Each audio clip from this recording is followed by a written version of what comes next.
Hi and welcome back. This is very exciting because this is a bonus video. We were doing a respiratory series and then Reese, who is kind enough to do our editing, suggested maybe I should talk about RSV since it's all over the news right now. Yes, we should talk about RSV.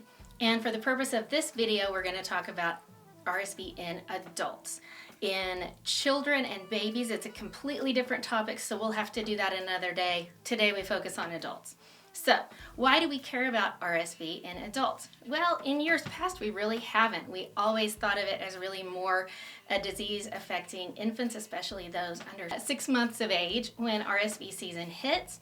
But now it has actually been identified in a lot of adults, especially those over age 65, who are admitted to hospitals with lower respiratory infections.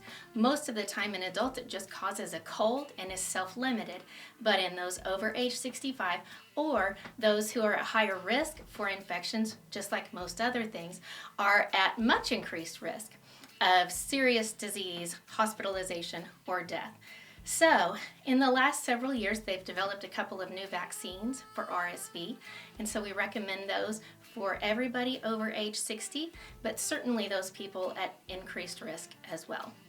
As far as treatment for RSV in adults, we don't have medications that we give. Treatment is considered supportive, meaning we just treat symptoms until the person gets better. If they wind up getting hospitalized, then they can get immunoglobulins, or there is sometimes an antiviral medicine that can be used. We don't use that in the outpatient setting. So in most people, it's just a cold and it runs its course. As far as testing, when someone has a respiratory infection, we do often test for flu and COVID. We don't generally test adults with RSV since we don't have a medication for it. It doesn't really help us make any decisions as far as treatment goes. So you can ask to be tested, but the tests that most of us have in our labs are not CLIA certified, meaning they're not considered FDA approved for testing in adults. So if you get admitted to the hospital with a respiratory infection and it's not pneumonia from a bacterial source or COVID or flu, then they might want to do a more extensive viral panel on you, but it's not routinely done in adults.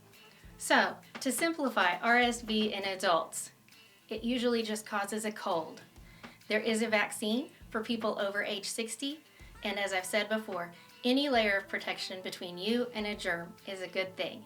Like and subscribe, and stay tuned for my next bonus video, which will be adenovirus.